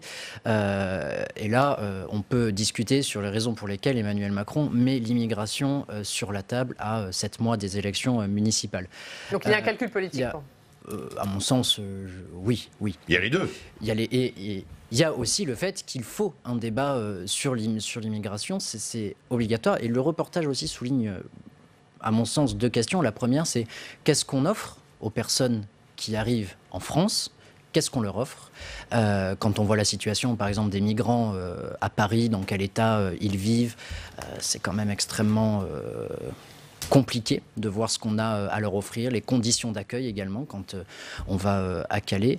Et puis aussi pour les élus et pour les territoires, comment on gère cet afflux s'il y a un afflux. Et évidemment, ce sont les premières strates d'élus, donc les maires, qui sont mis un peu devant le fait accompli, et aussi les citoyens. Donc ce débat, oui, il faut qu'il ait lieu, mais il ne faut pas que ce soit un énième débat sans déboucher derrière. C'est effectivement toute cette espèce d'ambiguïté macronienne qui veut se saisir de sujets toujours plus durs, toujours plus à droite. On est dur dans les dialogues, dans les discours, dans les mots, mais ensuite, quelle sera la suite? C'est ça la question. Nathalie Moret, est-ce que c'est possible d'avoir un débat sans tabou sur ce sujet? Sans tabou, c'est ce que veut Emmanuel Macron. Déjà, je ne suis pas persuadée, moi, que le débat au Parlement, il servira à quelque chose. Parce qu'il faut savoir que les débats au Parlement, ce sont des débats sans vote, où il y a une succession de prises de parole sans qu'il y ait vraiment de débat. C'est une succession de prises de parole. Ça ne veut pas dire, d'ailleurs, qu'il ne faut pas que ça existe. Parce que ça met, en fait, en valeur la position de chaque parti politique, qui sont souvent, d'ailleurs, assez caricaturales, sur un dossier aussi complexe. Moi, je l'ai vu, parce que samedi, j'étais à la convention des droites organisées par les proches de Marine Le Pen, de Marion Maréchal, ce sujet-là, il ne faut surtout pas qu'il soit pris par la caricature. C'est un sujet complexe. On le voit dans le reportage que vous avez mis. Hein. Ce ne sont pas des mots, simplement, ce ne sont pas des concepts. C'est une réalité pour un certain nombre de personnes, notamment aux frontières. Donc, il faut garder la mesure par rapport à ça. Je pense que le président Macron a bien fait de mettre ce sujet sur la table. Il l'a mal fait. C'est-à-dire que je ne suis pas persuadée que c'était le bon moment, que devant des parlementaires, c'était la bonne façon de faire. Mais il a bien fait parce que c'est vrai que c'est un sujet qu'il faut poser. Je ne suis pas non plus persuadée que s'il le fait parce qu'on est à 6 mois des municipales, mais je pense que c'est un sujet qu'il inscrit dans le temps long et qui peut être un des sujets importants pour l'élection de 2022. Je pense que dans son agenda, c'est plutôt 2022 que les municipales de mars 2020. Et on parlera bien évidemment de ce sujet la semaine prochaine, puisque le débat au Parlement aura lieu lundi à l'Assemblée nationale et mercredi au Sénat. Autre sujet, depuis hier se tient à Bordeaux le congrès des régions de France. C'est la venue ce matin d'Édouard Philippe qui va tenter de renouer le dialogue avec les élus locaux. On va tout de suite se rendre à Bordeaux, retrouver Pierre-Henri Gergonne avec à votre micro, Pierre-Henri, la puissance invitante de ce congrès, Alain Rousset, président de la région Nouvelle-Aquitaine. Avec nous, Alain Rousset, président de la Nouvelle-Aquitaine, également doyen des présidents de région. Alain Rousset, Ça me fait bizarre. Vous avez évoqué la disparition de Jacques Chirac. Jacques Chirac, auquel les régions doivent beaucoup. La loi constitutionnelle de 2004 le reconnaissait un véritable statut de collectivité locale à part entière. Je crois que c'était un homme très attaché au territoire. Enfin, sa Corrèze et même Paris, quelque part, sont des moments extrêmement forts de sa carrière. J'ai une toute petite anecdote. On est dans un voyage officiel qu'il rend Alain Juppé à Bordeaux. Oui. Il y a un déjeuner avec républicains, avec tous les élus, députés, parlementaires. Et le président de la région, qui n'est pas du tout dans l'œil du protocole, est au fin fond de la salle. Jacques Chirac se lève à un moment donné, peut-être alerté par Alain Juppé, et me fait installer quasiment en face de lui. Alors au début j'hésite, et puis finalement j'y vais. Je trouve que c'était une forme de respect à l'égard des élus de la République qui est plutôt à retenir. Alors cette réforme, cette fameuse loi NOTRe qui a redécoupé ces régions françaises, est-ce que vous la considérez toujours aujourd'hui comme pertinente? Il ne faut pas se poser la question comme ça. Imaginons, depuis 3 ans, les régions qui ont été fusionnées, que ce soit la Normandie, Grand Est, Occitanie, toutes ces régions, avec les collègues, quelle que soit leur sensibilité, sont en train de travailler à une dynamique, une identité, la découverte de nouveaux territoires et de nouvelles personnes. Donc il faut faire réussir, et ça réussit. Qu'on le veuille ou non, ça réussit. Parce que la puissance de feu de ces régions me permet à moi, aujourd'hui, président de la Nouvelle-Aquitaine, de dire je reprends le lycée de Felletin, qui est le lycée des maçons de la Creuse, et je mets 46 millions d'euros pour le recréer dans un endroit où l'aménagement du territoire a du sens, et j'en fais le lieu où nous allons partir pour reconstruire Notre-Dame de Paris, où on va faire la maquette de la reconstruction de Notre-Dame de Paris avec toute la formation, les compagnons du devoir, toutes les entreprises de Nouvelle-Aquitaine. Édouard Philippe, le Premier ministre, sera là au Congrès des régions à Bordeaux. Qu'est-ce que vous attendez de la parole du Premier ministre? Vous avez évoqué une certaine gourmandise dans l'attente de ce discours. Oui, parce que je pense que le Premier ministre, pour l'avoir rencontré récemment, sent bien que le modèle centralisé, le modèle vertical, après les Gilets jaunes, mais aussi après cette inquiétude des territoires, des entreprises, des petits CFA, ça ne marche pas. Ça ne marche pas. L'appareil d'État n'a pas compris que la France, c'était autre chose que les ministères. Alain Rousset, c'est ma dernière question. Est-ce que vous sentez aujourd'hui l'exécutif prêt à rentrer dans cette logique de différenciation, de girondisme, pas forcément le girondin radical que vous êtes? Écoutez, je pense, j'espère que demain, le Premier ministre va crever l'abcès de cette communication difficile qu'il y a entre l'État, qui a tellement de choses à faire, la justice, la sécurité, notre puissance à Bruxelles et les régions. Merci beaucoup. Merci à vous. On suit bien sûr la suite de ce congrès ici à Bordeaux. Tout de suite, c'est la suite de la matinale sur Public Sénat. Merci beaucoup Pierre-Henri depuis Bordeaux avec Alain Rousset. Nathalie Morey, Édouard Philippe sera présent ce matin au Congrès des régions. Est-ce que, comme le dit Alain Rousset, le Premier ministre est prêt à cette décentralisation, à cette différenciation? Oui, je pense même que c'est d'ailleurs pour ça qu'il y va. Parce qu'en fait, la grande crainte des régions de France, c'était que lors de ce 15e congrès, il n'ait la visite que de Jacqueline Gourault. C'est absolument pas méchant ce que je dis pour Jacqueline Gourault.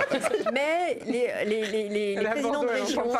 présidents de région considéraient que s'ils avaient une ministre et pas le Premier ministre, ce serait un mauvais signal lancé aux régions. Donc là, le fait que le Premier ministre vienne descendre à Bordeaux, c'est sans doute parce qu'il va annoncer des choses fortes sur l'acte 3 de la décentralisation. Et l'acte 3 de la décentralisation, il y a une chose qui est attendue de la part des régions, c'est la différenciation. C'est-à-dire qu'on ne donne pas la même chose à la région Grand Est qu'à la région Aquitaine. Parce que la région Grand Est, par exemple, elle attend, par exemple, de gérer les routes, alors que la région Normandie, ça serait plutôt les ports, etc. Donc c'est vraiment cette décentralisation à la carte qui est attendue.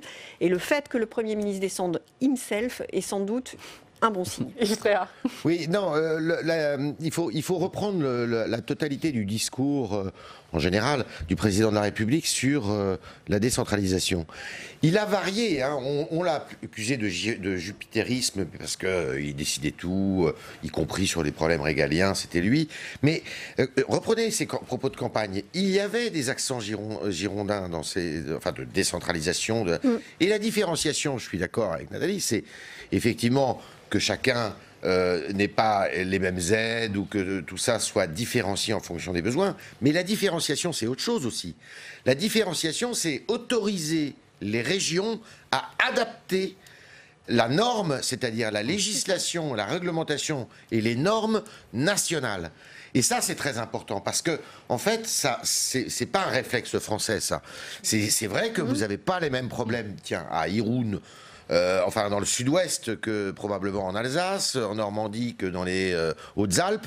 Et l'intérêt, et c'est ce qu'attendent de beaucoup, non pas sur les problèmes régaliens qui doivent rester de l'autorité de l'État, mais sur beaucoup de sujets, et notamment les sujets économiques, notamment la lutte contre le chômage. On peut très bien imaginer qu'il y ait pas tout à fait la même approche d'une région à l'autre. Et c'est ça qu'il faut vraiment mettre en place, je pense. Je ne crois pas que le gouvernement, sincèrement, il soit hostile. Hein. C'est quelque chose qui veut souligner, qui veut remettre au goût du jour.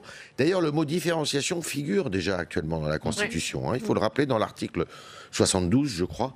Ça figure 74 ou 72. Ah oui, je me disais. Ça, Nathalie, elle connaît tous les articles de la Constitution. On va parler des sujets qui fâchent. Hein. Parmi les sujets qui fâchent les régions, il y a la loi NOTRe, hein, Tam. Quel a été l'impact de cette loi NOTRe pour les régions? Oui, on en a parlé tout à l'heure de la loi NOTRe avec Pierre-Henri Gergonne et Alain Rousset. Cette loi, elle a fait partie de tout ce paquet de lois territoriales en 2015 qui ont donc redécoupé les régions françaises. On est passé de 22 régions métropolitaines à 13 régions avec, par exemple, la création de la région Nouvelle-Aquitaine, de la puissance invitante, disiez-vous, qui regroupe Aquitaine, Limousin, Poitou-Charentes, par exemple. L'objectif, c'est alors de renforcer cet échelon administratif. Le modèle, ce sont à l'époque les Länder allemands. Il faut des régions qui peuvent peser à l'échelon européen. Et en plus, ça doit s'accompagner de simplification administrative et de réduction de coûts. C'est ce que l'on nous dit à l'époque. Sauf que ça ne s'est pas passé comme ça. Et oui, c'est ce qu'a d'ailleurs montré bien la semaine dernière la Cour des comptes. On le dit tous les jours. Dans un rapport qu'elle a rendu, les économies n'ont pas été à la hauteur de ce qui a été escompté. Vous l'avez dit, Yves, ça arrive assez souvent quand même. On est très très loin des 10 milliards d'économies qui étaient annoncées en 2014 par, à l'époque, André Valigny. Il était secrétaire d'État et très optimiste. De toute façon, nous a expliqué la semaine dernière Christian Eckert, lui aussi ex-secrétaire d'État au budget, et optimiste aussi certainement. L'objectif, c'était pas du tout, mais pas du tout de faire des économies. L'objectif, c'était de façonner des régions qui ne seraient pas remportées par le Front National.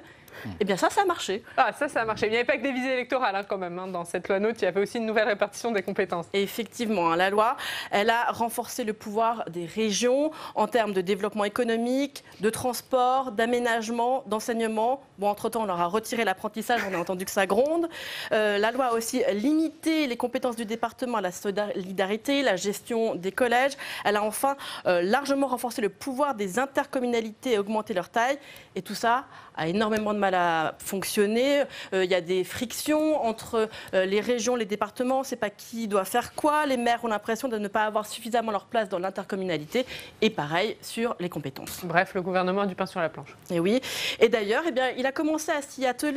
Il y a déjà des éléments qui sont présents dans le projet de loi sur le statut de l'élu, qui est d'ailleurs examiné demain en commission au Sénat. Des éléments notamment sur l'intercommunalité. Et puis vous l'avez dit, sinon on a parlé du projet de loi que prépare Jacqueline Gourault, sur lequel il y a une consultation. C'est un mot qu'aime beaucoup utiliser le gouvernement. Donc elle prépare cette nouvelle réforme territoriale pour le printemps prochain. La fameuse loi 3D, décentralisation, déconcentration, différenciation, le 3e D, vous en avez parlé, Yves. Et dans une tribune, hier, vous l'avez vu à l'instant, Jacqueline Gourault a écrit que désormais, l'État doit faire confiance aux acteurs territoriaux, accepter qu'à des situations différentes soient apportées des réponses différentes, un discours qui ne peut que plaire au territoire. Mais on sait aussi qu'entre les paroles et les actes, il y a souvent tout un monde. Et voilà, et c'est ça le plus dur pour le gouvernement, passer des paroles aux actes. Absolument. Et là, ce que doit faire le gouvernement, c'est vraiment réparer à mon sens, l'une des plus grosses erreurs du quinquennat Hollande, ces espèces de grandes régions qui sont quand même triple aberration. Elle est politique, elle est territoriale et elle est économique. Il n'y a absolument rien qui marche dans cette réforme voulue par François Hollande. Et je pense qu'effectivement, la première des intentions, c'était une intention évidemment politique, avec un espèce de redécoupage, mais à contre-courant de l'histoire et à contre-courant des territoires. Alors j'entends Alain Rousset qui, au-delà de son anecdote passionnante, dit s'occuper de la Creuse, mais sauf que la région de Nouvelle-Aquitaine d'où je viens, ça va de Dax à Ussel, en passant par Limoges, enfin c'est absolument n'importe quoi. Et ça, le gouvernement va effectivement avoir du pain sur la planche pour réparer tout ça, et à nouveau, je le répète, même historiquement, ça n'a aucun sens, ces nouvelles régions. Nathalie Moret, un mot là-dessus? Cela dit, les régions, j'allais dire dans l'inconscient collectif, ont moins d'importance que les départements. Et en fait, l'une des premières conséquences de la construction de ces hyper-régions, c'est que ça renforce la proximité des départements. Et paradoxalement, ça renforce les départements qu'un temps, Manuel Valls, souvenez-vous, voulait supprimer. Ce qui aurait été donc ça, logique, incroyable. Par ailleurs. Oui, cela dit, moi je pense que c'était pas logique dans la mesure où les Français, ils sont très très attachés. Et c'est très difficile de faire une réforme qui va contre ce que les gens veulent. Aucun Français n'est attaché à leur nouvelle région. Personne en Limousin dit je Nouvelle-Aquitaine. voudrais juste dire un truc sur le rapport de la Cour des comptes la semaine dernière qui effectivement marque qu'il n'y a pas vraiment beaucoup d'économies. Pour être très, très honnête, il n'est pas négatif parce qu'il dit aussi que les économies vont arriver, mais dans les années à venir. Donc ça veut dire qu'effectivement... C'est ce que dit aussi Hervé Morin. Voilà, c'est ça. Donc voilà, c'est juste... J'y crois très peu. pas. Non, j'y crois très peu parce qu'il y a, vous savez, il y a un exemple. C'est celui de l'intercommunalité. L'intercommunalité, on nous a dit, ça va faire des économies financières, ça va faire des économies d'emploi, et ça va rendre plus cohérent l'action locale. Et ben, c'est tout le contraire qui se passe, parce que les maires pardon de cette expression qui est très familière, se tirent la bourre. Ils ont le sentiment qu'on leur retire de l'autorité sur leurs administrés alors qu'ils disent mais moi c'est moi qui ai été élu et il y a un problème dans ma commune, j'ai pas le droit d'y toucher. Donc il y a quand même un gros problème de ce point de vue. Moi je pense que la différenciation, tout ça c'est très bien, il faut s'y atteler, mais qu'en revanche l'organisation territoriale de notre pays, c'est un foutoir total.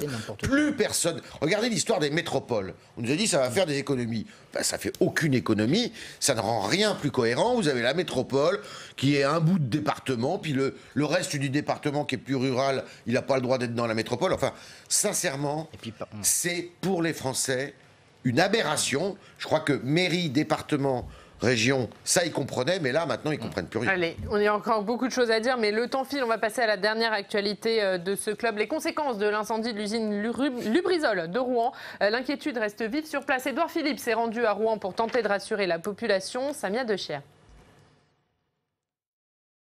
L'épaisse fumée a disparu de la ville, mais l'incendie de l'usine Seveso de Lubrizol a laissé des traces à Rouen. De la suie et une forte odeur d'hydrocarbures provoquant nausées et vomissements. Une odeur gênante mais pas dangereuse, a jugé Édouard Philippe. Hier soir, le Premier ministre était sur place pour éteindre les critiques sur le manque de transparence de l'État depuis l'incendie. Un certain nombre d'autres analyses doivent arriver au fur et à mesure qu'elles sont réalisées. Nous ne pouvons pas donner les résultats avant qu'elles soient terminées, mais dès qu'elles seront réalisées, nous donnerons et nous communiquerons l'ensemble des résultats. Promesse de transparence à des Rouennais encore très inquiets. Promesse d'indemnisation aussi aux agriculteurs dont les récoltes sont gelées depuis jeudi. Didier Guillaume a rendu visite hier à des éleveurs laitiers près de Rouen. Vous êtes des victimes. Vous n'êtes en aucun cas coupable de quoi que ce soit. C'est vous les victimes. Donc vous devrez être indemnisés en totalité de ce que vous avez perdu. D'abord par des avances que nous allons effectuer, que l'État va effectuer. Le gel des récoltes touchées par la suie est une simple mesure de précaution, assurent les autorités. Élus et associations réclament toujours la publication de la liste des produits qui ont brûlé jeudi dans l'entrepôt de l'usine Lubrizol. Seul moyen à leurs yeux de juger des conséquences sanitaires de l'incendie. Et comme tous les jours, on va se rendre dans une rédaction locale. Aujourd'hui, direction Reims, retrouver nos partenaires de l'Ardennais. Bonjour Grégoire Amir Tamaseb. Vous êtes journaliste responsable des contenus régionaux de l'Union l'Ardennais. Et dans votre journal, vous parlez bien sûr des conséquences de l'incendie de cette usine Lubrizol de Rouen. Absolument, notre dossier du jour est consacré aux retombées de l'incendie, parce qu'on est concerné dans nos départements, notamment dans le nord de l'Aisne, où la préfecture a pris un arrêté dimanche soir, interdisant, mettant un certain nombre de restrictions sanitaires dans 14 communes du nord du département. Notre reporter est allé sur place, rencontrer les agriculteurs, les habitants, et ce qu'il en ressort, c'est un manque d'informations, beaucoup d'inquiétudes, et un certain fatalisme finalement, parce qu'ils ont l'impression que c'est encore une chose de plus qui leur tombe dessus.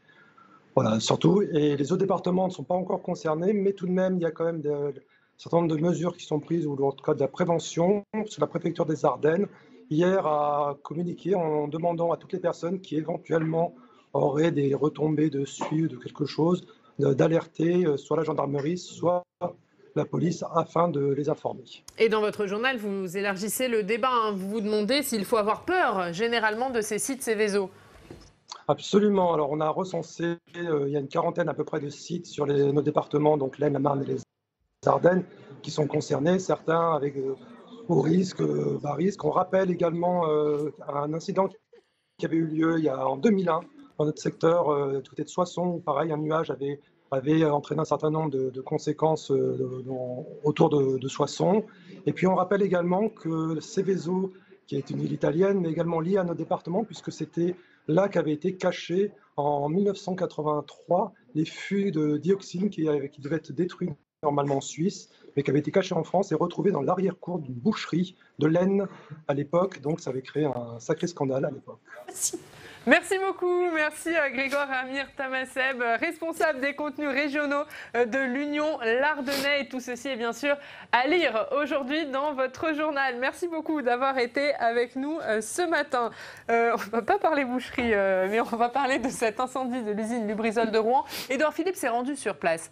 Il a essayé de rassurer la population. Est-ce que sa venue est de nature à lever les doutes ou est-ce qu'il y a trop de contradictions de la part des autorités ? Non, sa venue, elle peut pas lever les doutes. Il y a une réalité et puis il y a la communication. C'est deux choses différentes. Malheureusement, on est rien que ça Pour vous, c'est que de la com, Édouard Philippe.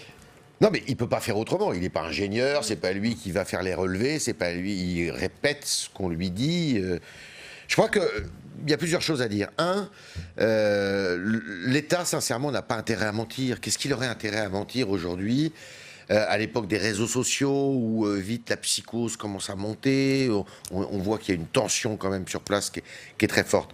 Moi, je crois que la mort de Jacques Chirac, plus cet incendie, a brouillé un peu et retarder la communication sur cet accident qui est grave, faut pas le nier. Et donc, le Premier ministre, il se déplace lundi, il aurait peut-être dû se déplacer samedi ou vendredi.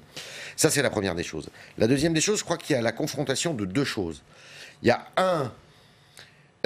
les précautions qui sont nécessaires en pareille circonstance, et deux, dire cet accident n'est pas grave, c'est pas Seveso, c'est pas Bopam, c'est pas Tchernobyl, mais quand même faites attention. Et à partir du moment où vous avez ce discours-là, ça s'enflamme très vite, si vous voulez. Moi, je crois qu'il en va de la responsabilité des fonctionnaires, des hauts fonctionnaires, parce que j'entendais des enseignants qui disaient on ne sait pas ce qui se passe, on ne va pas faire cours, on demande le droit de retrait. Ben non, quand vous êtes haut fonctionnaire, au contraire, vous avez une responsabilité, vous essayez de calmer le jeu. Je crois que c'est ça qui est important. Après, il y a le démarrage du feu. J'entendais des choses des témoins selon lesquels c'était un démarrage extérieur à l'entreprise. Alors là, ça mérite des éclaircissements, parce que effectivement, là, ça peut vite monter. La mayonnaise, si vous me permettez, peut vite monter. Nathalie Moret. Vous dites qu'Édouard Philippe y est peut-être allé trop tard, certes. Il y a quand même 2 ministres qui y sont allés dès vendredi. Non, mais c'est pas rien, quoi. Il y a Agnès Buzyn et Elisabeth Borne qui y sont allés dès vendredi. Il y avait hier Didier Guillaume. Hier soir, le Premier ministre, vous l'avez dit.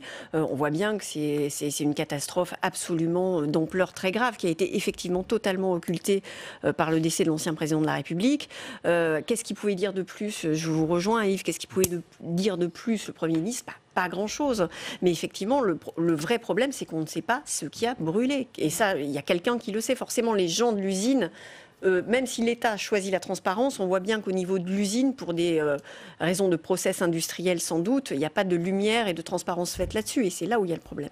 Pierre Dumazo. Oui, moi, dans cette espèce d'époque de défiance, de fake news, de peu de confiance, je ne comprends pas comment le gouvernement a pu aussi mal communiquer, a pu aussi mal gérer cet incident. Alors c'est vrai, 2 ministres sont venus, mais c'est pas Édouard Philippe. Pardon, c'est pas le Premier ministre. Attendre si tard pour faire un déplacement, ça alimente la défiance. C'est pas bien. Et ça alimente, effectivement, ça alimente cette espèce de truc qui dirait que finalement le gouvernement a des choses à cacher, alors qu'effectivement, Édouard Philippe, et là c'est vrai, il ne peut rien dire de plus que ce qu'il a dit. Mais cette séquence, elle a été gérée vraiment, c'est à l'ancienne. Je veux dire, dans cette époque où, avec les réseaux sociaux, où il y a des photos tout le week-end qui ont surgi, des agriculteurs qui avaient vraiment pas besoin de ça, gérer cette séquence comme ça, c'est un petit peu, moi je trouve, du grand n'importe quoi quand même. Allez, on va terminer par la revue de la presse quotidienne régionale. C'est avec vous, Tam.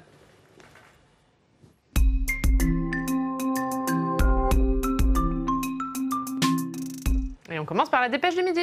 Oui, la dépêche du midi qui parle de cet événement incontournable dont on a déjà beaucoup parlé, bien sûr, le dernier hommage à Jacques Chirac, avec cette image qui a été prise à Saint-Sulpice, à l'église Saint-Sulpice, où on voit ce cercueil avec ce drapeau tricolore. À gauche, les hommes d'église, et derrière, vous le voyez, ce garde républicain, un petit peu cet emblème de ce syncrétisme qu'il y a eu hier matin, de l'hommage militaire aux invalides à l'hommage plus religieux au président Jacques Chirac. Et puis, notez ce petit encart quand même de la dépêche du midi, en bas à droite, bière ultra forte, le coup de gueule. Alors moi, je l'ai lu comme une espèce de ça vous a pas message à Jacques échappé, Chirac, fin amateur de bière, bien sûr. Et puis aussi tout ce qu'il avait pu faire avec le plan cancer. On a vu là, c'est la Ligue contre le cancer qui s'alarme de la vente de ces bières. Alors je ne sais pas si c'est un message à ou de Jacques Chirac de là-haut, mais voilà, une petite lecture personnelle de cette une de la dépêche du midi. Allez, autre sujet, la une de Paris-Normandie, on en parle à l'instant. Et oui, bien sûr, Lubrizol accuse, un titre direct et une image qui fait peur, avec cette image extrêmement sombre de Rouen, et où Paris-Normandie rappelle le communiqué qui a hier été donné par le patron de l'usine Lubrizol, qui dit le feu a eu un démarrage extérieur, on en a parlé tout à l'heure. en plateau. Lyon républicaine, Tam, la consigne. Oui, bien sûr, la consigne. On en a beaucoup parlé avec le projet de loi anti-gaspillage et pour l'économie circulaire la semaine dernière. La consigne, eh bien, c'est la pomme de discorde en fait entre les sénateurs et le gouvernement, entre les élus locaux et le gouvernement, les élus locaux qui craignent eh bien, pour tous les circuits de recyclage qu'ils ont déjà mis en place et qui craignent bien sûr pour leurs finances. Et on termine avec Corse Matin. Oui, avec Corse Matin. Comment ne pas parler de l'île de Beauté dans cette revue de presse pour vous, Oriane?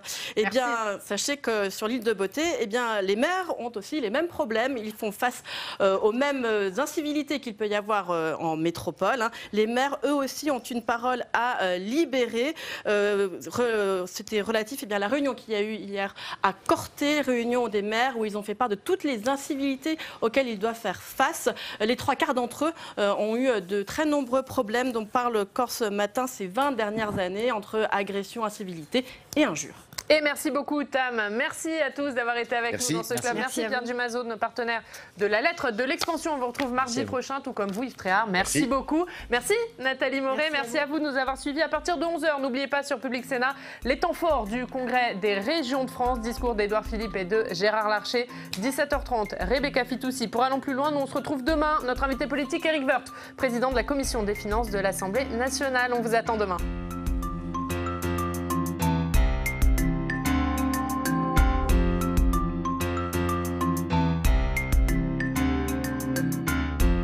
Public Sénat, en partenariat avec la presse quotidienne régionale et les télévisions locales, et avec le soutien de la Mutuelle nationale territoriale, la mutuelle des agents des services publics locaux, vous a présenté